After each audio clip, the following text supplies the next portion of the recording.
We are the group 4 and our topic is endogenic process.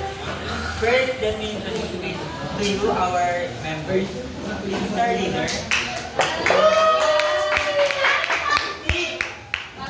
I am John Dennis Pavilion, the researcher, and our lecturer is Stephanie Calderon. The PPT maker is Shane De Hoya, and the presenter is Jade Formentera and Delegate Nakoy.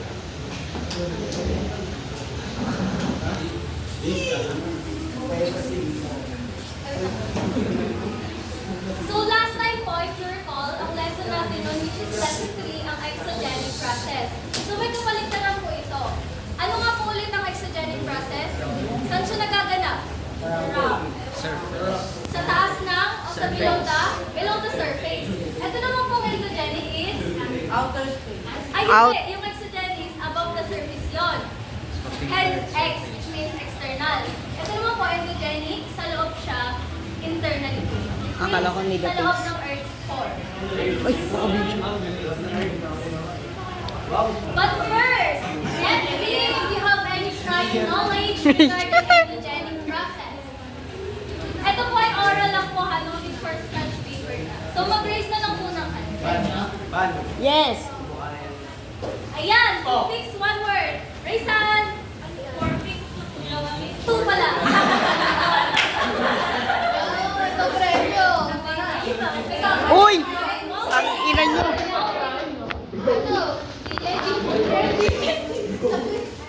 Ayan.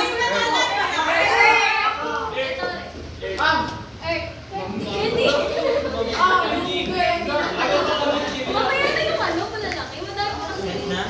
Wait lang. Medyo pwede ni Michael. Jade, Diyos ko.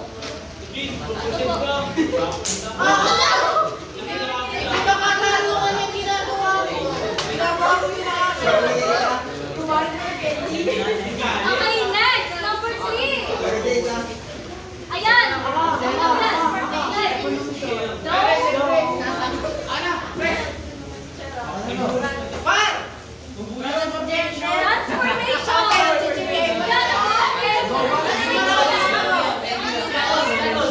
Transformation po. Transportation. Ayun na. Saloy po. Solong! Transform.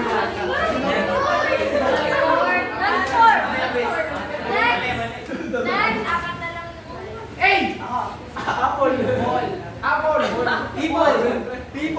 Ano yan? Seryoso. Horse. Pero isang candy. Sino? Candy ang po. Rian. Ay, may isa pa!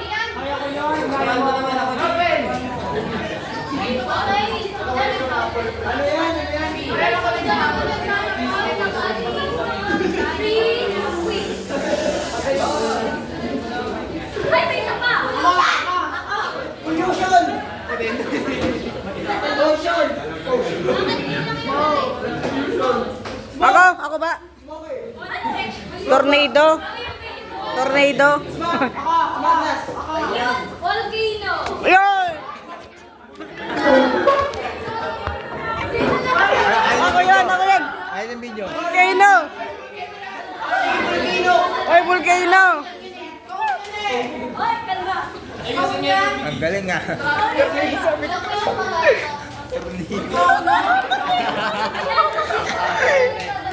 Oh, bingi.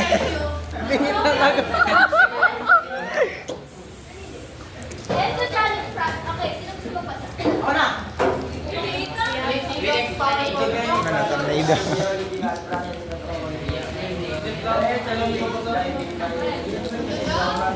Malaksan ko.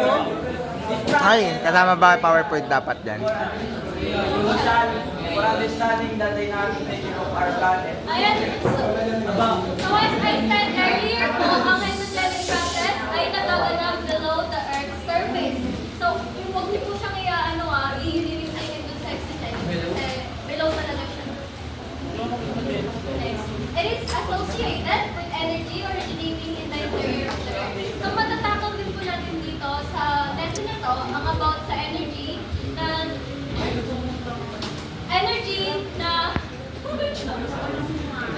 wait lang, wait lang.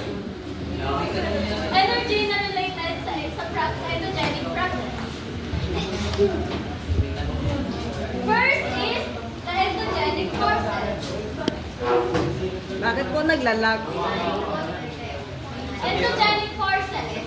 This is the forces within the earth that cause the ground to move. These forces led to various geological phenomena such as earthquakes and volcanic activity. So since sa loob nga po siya nag-originate, sa loob ng ating earth, siya po ay isa po sa mga number one causes ng earthquakes and volcanic activities. So wait lang. Ayan, earthquake. Volcanic activities or volcanic eruptions. Wow! Next is the main endogenic process. Ay, wait. Ano ulit yung endogenic force? Yanos!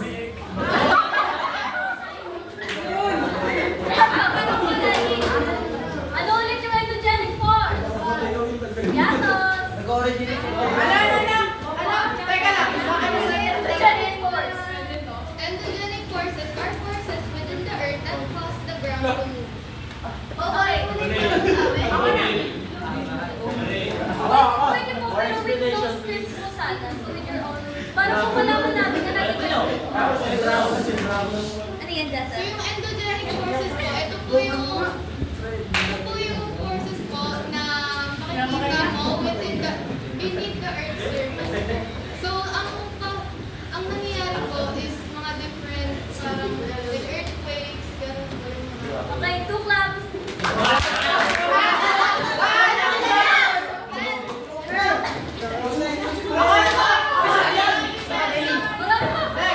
Next is yung main endogenic process.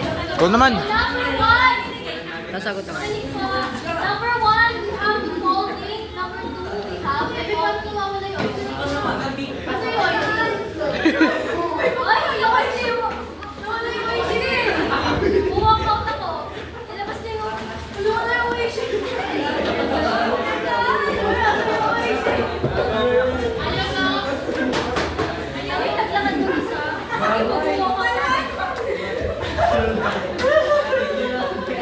Okay. Number 1 is folding.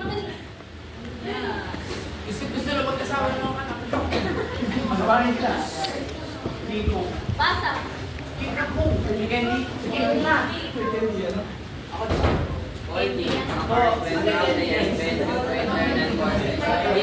when two tectonic forces move towards each other, the rock layers will bend. Next is folding.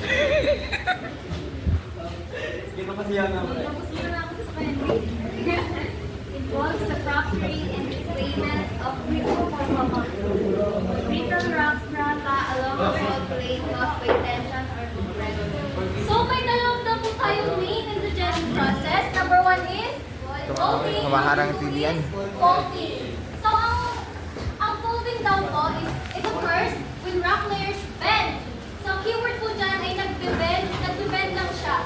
Dito naman po sa folding, it involves the fracturing and displacement of brittle rock strata along the fault plane caused by tension or compression. Dito naman po sa folding, makikita po natin na nag-break na po talaga ang plates.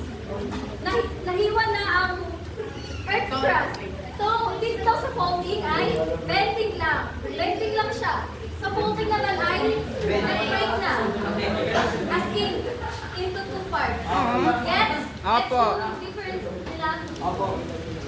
Yes, ma'am. Ayan. So, main types of fold. We have the anticline and the syncline.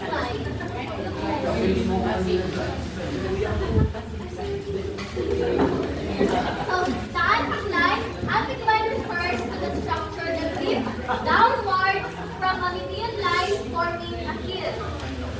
So, let's say this is a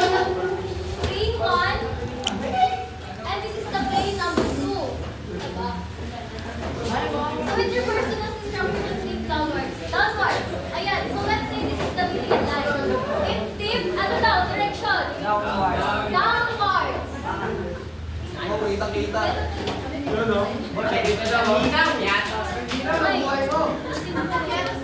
Inyo pa pala sa piatos. Ano? Dito pa pala yun. Ay, One max. Gusto mo ba?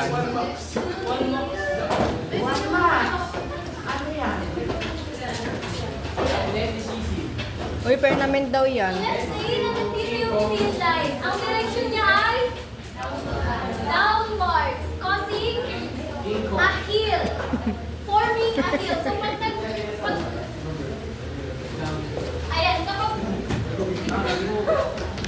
ayan, kapag nag-dip downwards na po siya, magpo-form po doon ay ang heel. Ano? Alin? Basta ang keyword lang po dito ay dip downwards, forming a heel. Sa sink line naman po, it refers to the structure that dip upwards. So let's say this is the median line. It dip upwards, causing a valley. So pag sinabi po natin valley, sino po may idea pag sinabi natin valley? Bali yung ano yun. Yung patalas. Kaya natin sa ganda.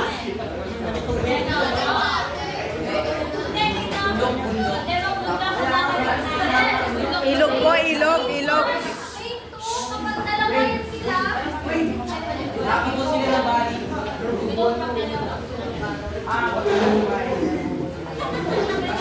wait, mali. Teka lang. Iwan. Tama na.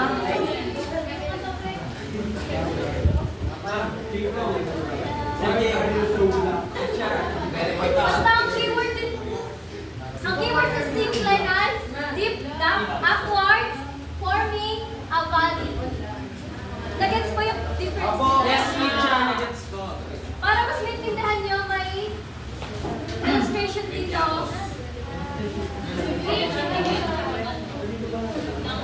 No, ganito. So, di ba nga, plane 1, ito ang plate tectonics na. Alam niyo ba? Yes!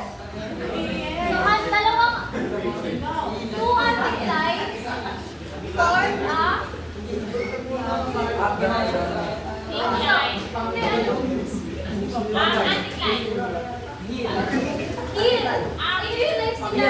real life scenario. Heel siya nabubuo niya, di ba? Kapag sink line naman, pataas. Ano to? Ito.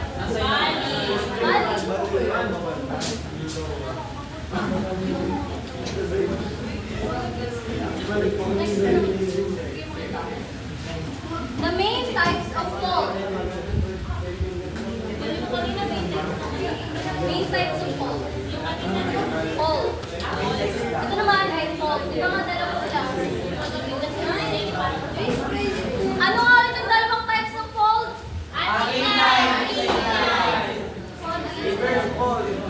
Fault yun ha. Ito naman ay sa fault. Number 1, normal fault. Number 2, reverse fault. Number 3, strike slip fault. Yan. So, ang normal fault is caused by tension where rocks are pulled apart. Let's say this is another plate tectonics 1 and plate tectonics 2. Now, ang tension daw nagkakos siya para mag-pulled apart silang dalawa. Ano ang nag-form nito?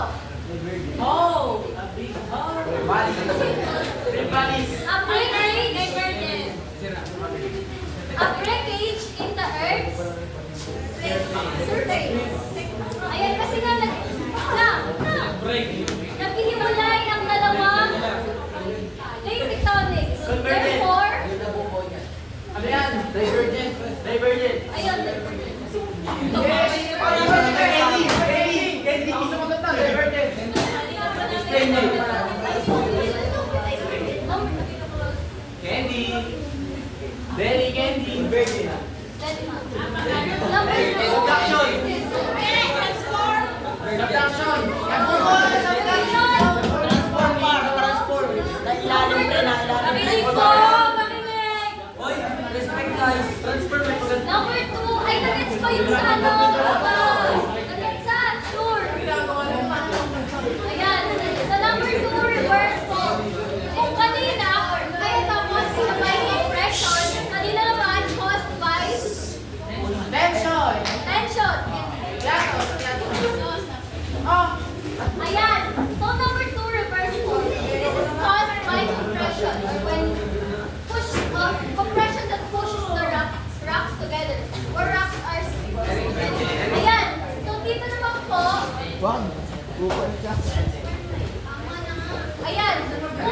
Ikot ako na rin. Malayo sa isa't isa. Bukali mo. Kayo naman, papunta sa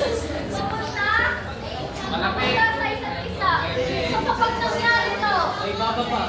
kapag nangyari to, Mountain! in real life situation, kapag nangyari to, ano na po? Mountain! Mountains,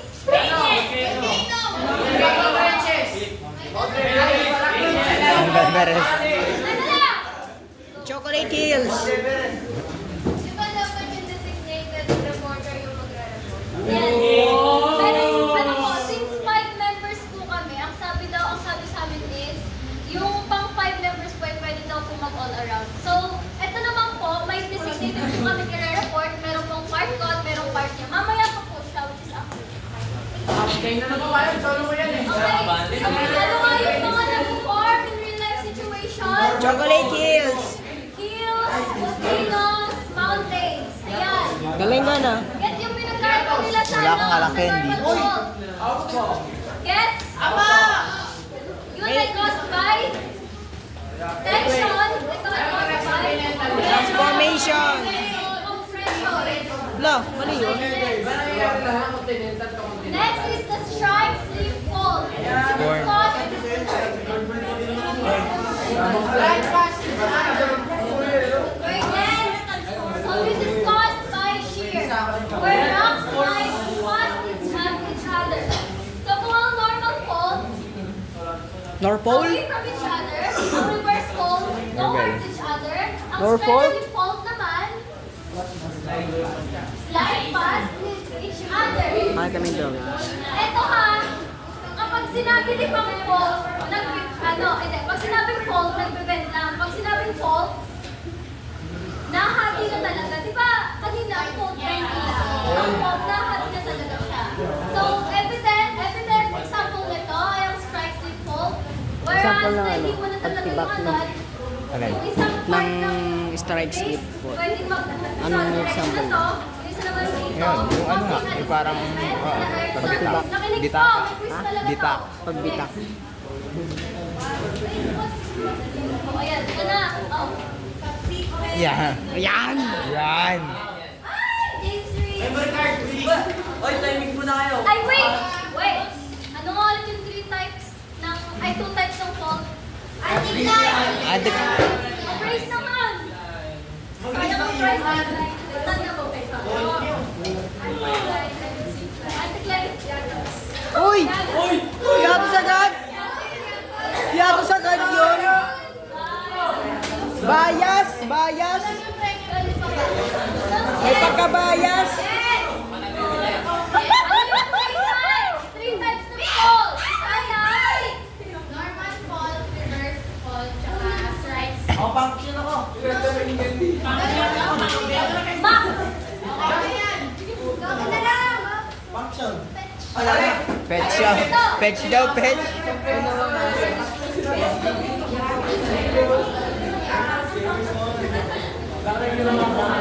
Ikaw na, uy! Uy! Ikaw na! Timing muna kayo. Ano?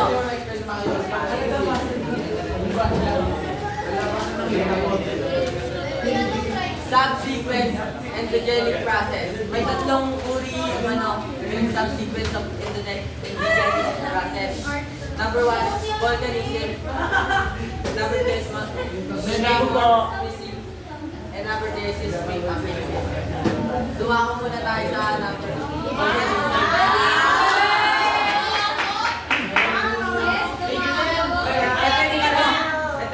Basic lang maintindihan. Kasi tatanungin volcanism is the eruption of molten rocks or magma onto the surface of a planet. Yung volcanism, yun lang yung pagsabog ng volcan sa isang planeta. Yun lang yun, basic lang. Basic. Tama naman.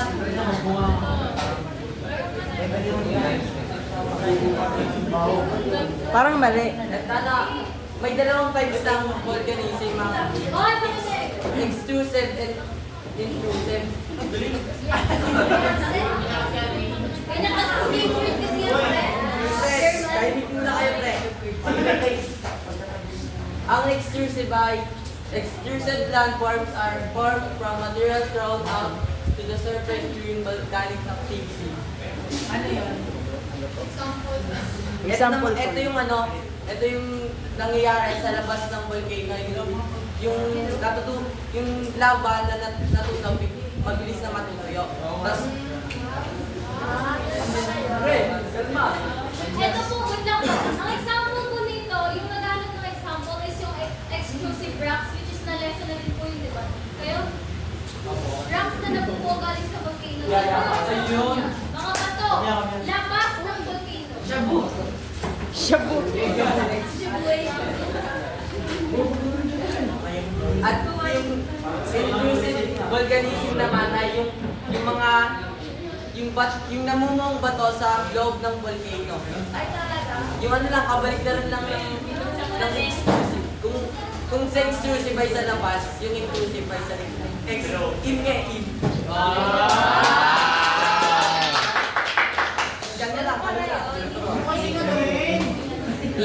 Ngiti muna. Next naman, Okay, sino pwede mag-compare and contrast ng exclusive and no script? Ano ang baliktad? Ako. Yes, Ano ang baliktad? Ano laway? Pagko-compare yung dalawa. Ha? Pagko-compare yung dalawa. Ha? Pagko-compare. Intrusive and exclusive. No script.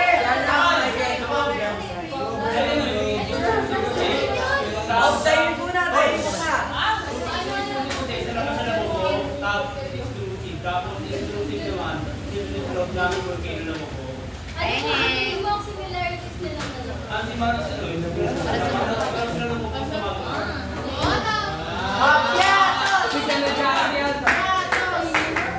Piatos.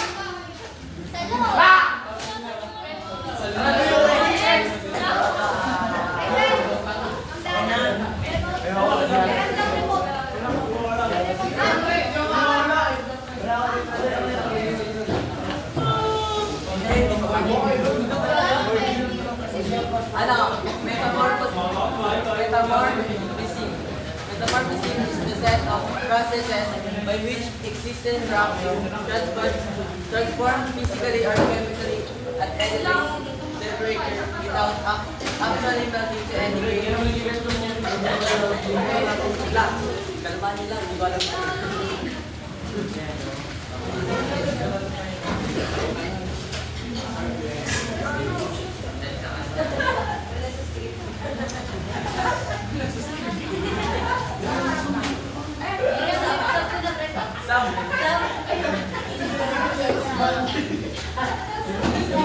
Ban, balik. Ikaw na.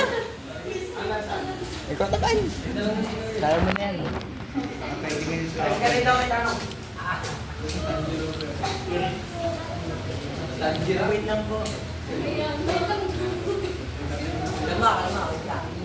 Metamorphism does not melt, but instead transform them into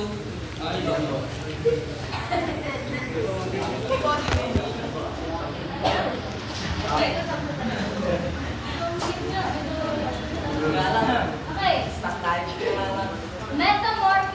Metamorphism is the set of processes by which existing rock is transformed physically or chemically at elevated temperature without actually melting to any great degree.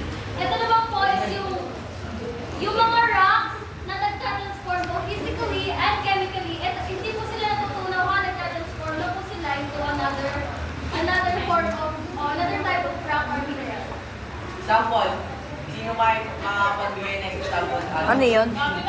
Yung pagsasama, parang parang, di ba, magma. Let's say, alam mo, ang magma yung mga stone. Kapag parang nagtagal, pwede siya iba ng form. Let's say, rock to granite, rock to sand, or something. Parang ganun. Kasi saan nagiging glass, di ba?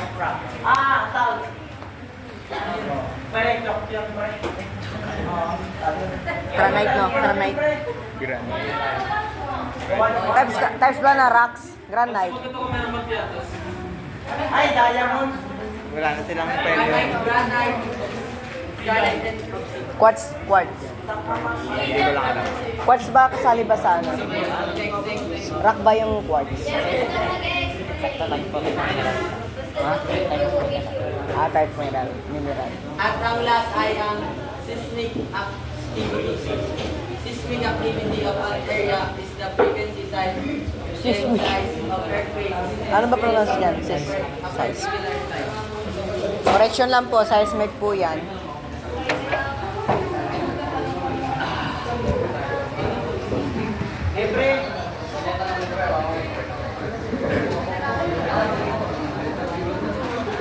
The seismic activity of an area or place is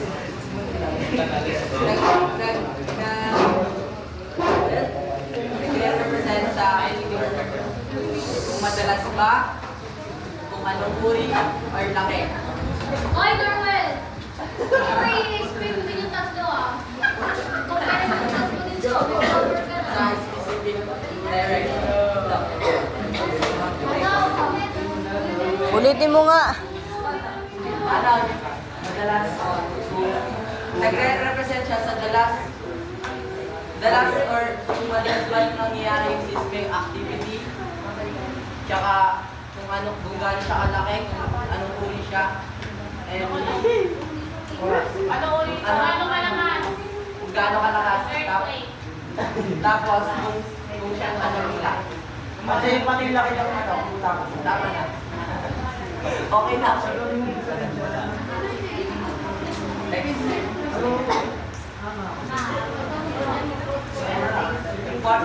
Wait lang! Ilang parts yun? Subsequent. Sa loob ng unang, sa alimon, ay tatlo yun. Wait lang! Sige, sabay-sabay na. Organic. Ano yung parts na? Intrusive and extrusive. Bigyan ng piatos yan. Wait lang! Yung katulad ng ginawa ni Kuya kanina, sino makaka-explain? Oy, no script. Kasama yung katulad. Yung tatlo, subsequent. Kaya ba? Ako ba? Anong price? Depende sa price. Over na lang kasi. Depende, okay lang yan. Uy, asan na yung Oshi? Wait lang. Sige. Si Oshi. Yung tatlong subsequent. Pwede mo na. Okay, sino makapag-summarize ng lahat ng mga sinabi ko? Wala ka sinabi.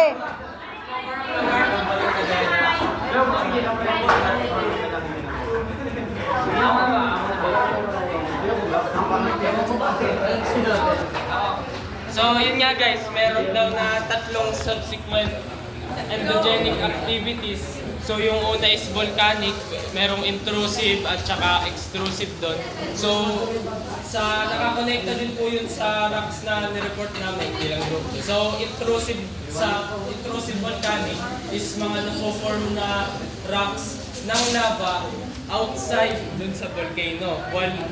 Extrusive pala yan. Sorry. Extrusive. So, mga rocks na nagpo-form sa labas ng volcano, while yung intrusive volcanic activity sa loob naman nung volcano na nabubuong rocks. So, sa sumunod po na activity, yung metamorphism.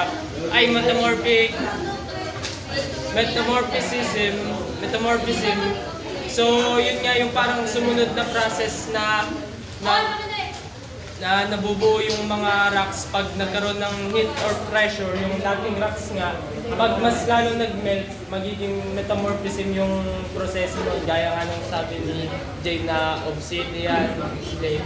Tapos yung last one is yung seismic activities, parang dahil nga sa nauna yung volcanic na na-form yung rocks, tapos nag-melt yung rocks sa metamorphism, and yung last na seismic is yung magkakaroon ng earthquake dahil dun sa mga Okay, sige na.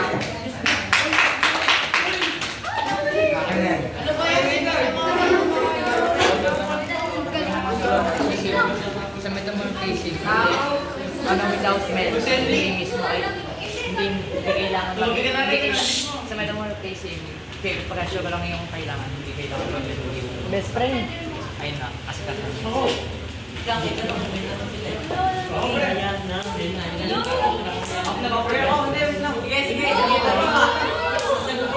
Sige po, ano yan? Ano yung given na, ano? Ano yung given na example lang na oxygen tsaka no, yung Sumasagot. nag-given na example sa rock. Given na example sa oxygen sa rock. No,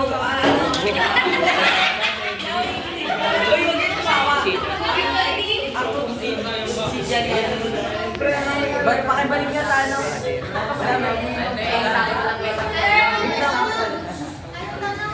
May example naman na organism kanina. Anong rock cell? Di ba sinabi? Granite and oxygen.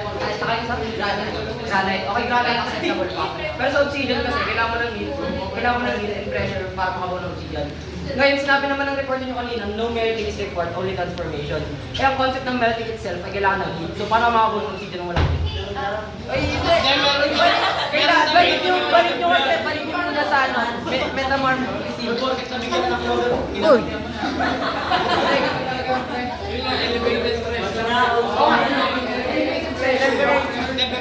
Elevated pressure and temperature. Elevated pressure and temperature. Pero para makabuo ng oxygen, kailangan mo ng heat, di ba? It means kahit di naman natin lagyan ng melting, pero yung concept ng melting itself is heat. So paano makabuo ng oxygen ng walang heat or melting process? Ay, babawin ko na yung sinabi ko, hindi pala example. Okay, so kung kahit binawin nila, may isa pa akong tanong. About naman regarding sa Pangea, alam niyo yung Pangea? Tama! I know Panjaya. Wait, the Great Continent. Yung Pangea, di ba? Even if wala po sa lesson namin, may masasagot naman ako. Okay. Alam niyo yung Pangea? Yes. Ngayon, di ba yung Pangea na break lang yung multiple continents? Yes. Ako. Ngayon, yung continents na yun, yung which is meron tayo ngayon, di ba? Yes. So ano yung nangyaring process? Exogenic or endogenic? Kayo, alam ko yun kayo. Anong process yung nangyari? Endogenic or exogenic? Kasi, hindi, wait lang, may counterclaim ako sa bawat sasagot nyo. Kung endogenic, nagkaroon din ng, ng interior changes. Kung exogenic naman sasabihin nyo, nagkaroon din ng external, changes. So, anong sasagot nyo? Kasi, may yung exogenic ba, yung natural happen lang na nangyari. Tapos, yung endogenic naman is by mga Endogenic, external. Ay, ano ba sa'yo? Exogenic, external, endogenic. No, di ba? Ngayon, paano na ba yung Pangea? Di ba, break down yung Pangea into multiple continents. Ngayon, yung sa inyo, endogenic, interior, di ba? Okay, may nangyaring ganun. May nangyaring faulting. Hoy, wait lang! uy, kalmahan nyo lang, pre. Okay, Nagbibidyo. sa endogenic may nangyaring faulting, so correct kayo doon sa interior changes. Ngayon naman, may nangyari din exogenic kasi nagkaroon din ng sculpting ng ng Earth, di ba? Since naghiwalay sila. So anong sagot nyo? Endogenic or exogenic? Yung paghihiwalay as 7 continents, exogenic. Because, kasi kapag sinabi natin endogenic, small lang siya, which means loob na siya sa loob na siya ng continents na bubuo. For example, yung mountains nga. Doon naman yung breakage na talaga, like yung sa Pangea nga, exogenic na po talaga yung process na nagaganap po. So anong sagot nyo? Endogenic or exogenic? Exogenic?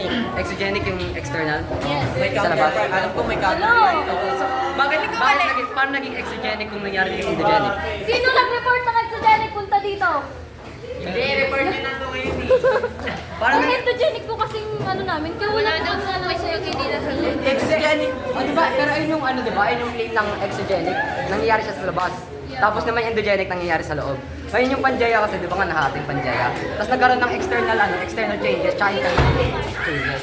Ngayon tinatanong ko lang sa inyo, ano sa tingin niyo yung nangyari sa Pangea? Wala naman sa topic yan, di ba? Ano connect po niya sa topic? Magtanong po kayo na connected sa topic nila kasi sila po yung nai- Ano ba topic nila? Ayun! Debate! Diba? Hoy! Wait lang! Tahimik! Stay on the topic! Hoy! Tahimik! Hoy! Hindi ba? Isa!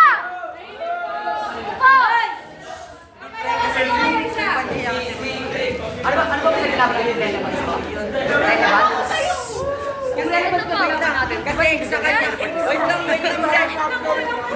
Ayun pala! Yung mga nila kayo, Pre, ano ba kasi Wait lang, guys! sinasabi? Settle down, settle down. Nasa sa ulo. Ah! Yan kasi ano, para lang Settle. Sa loob, sa loob. Maliit na bagay. Okay. yung exigent kasi pambong ano. Nangalay ako ah. So yung ano yung sana nangyari sa Pilipinas, yung mga nagkakaroon ng disability ng mga lupa, Ano po bang pinag-uusapan dito? Process of course. Di ba wait lang, may similarity din kasi ang exigent and indigent. Ay, wag na kayo makasabay kung hindi kayo tinatanong! Wilson! sa natin schedule natin. Dito! Sa natin schedule report yung continental o continental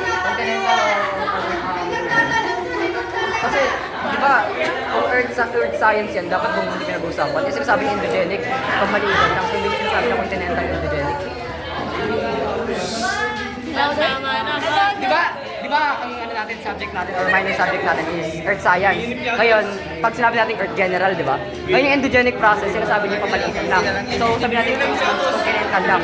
Earth science ang subject natin, sa tingin niyo ba, hindi kina-counterclaim ng endogenic Hindi po process? kasi, ang process po, yun nga po, minor lang siya. Pero pag sinabing endogenic force, which is sa loob nga po ng earth, doon na po papasok yung malaki.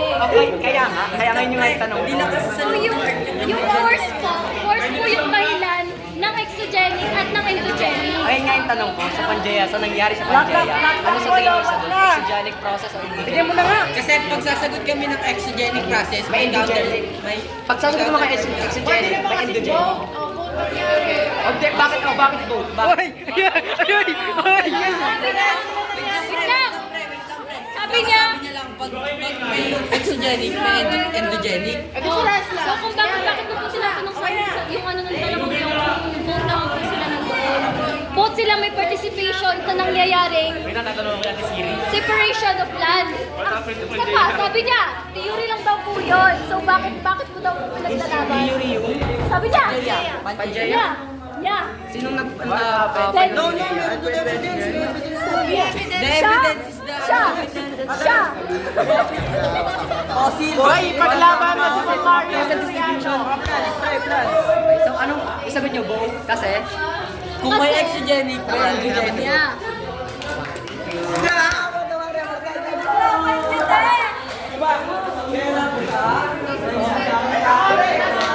Okay! Dahil ang kamulo, kasama yung office. Ano niya, individual sa doon. Oy, i-oasin niya. May tanong ka ba? Ikaw nagtagay na nga ng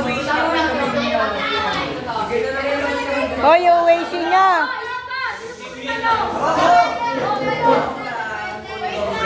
Pre, naka-video kayo, pre. Uy, maging Ay, meron pa tayo sa Seryoso pa na kasi yung problema.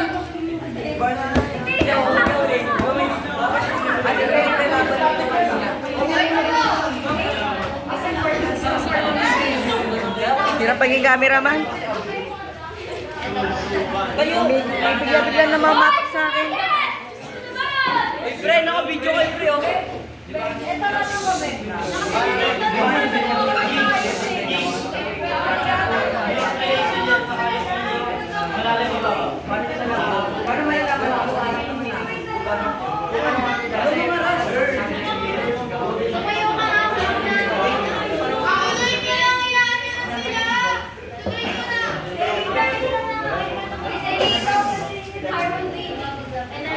Ay, sino yung may maayos na tanong?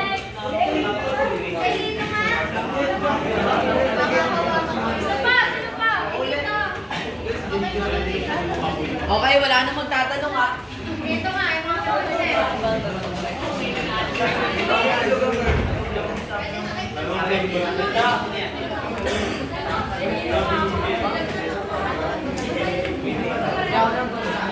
Important points to remember.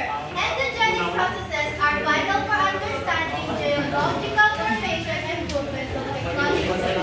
The interaction of tectonic plates can lead to significant geological events, including earthquakes and volcanic eruptions.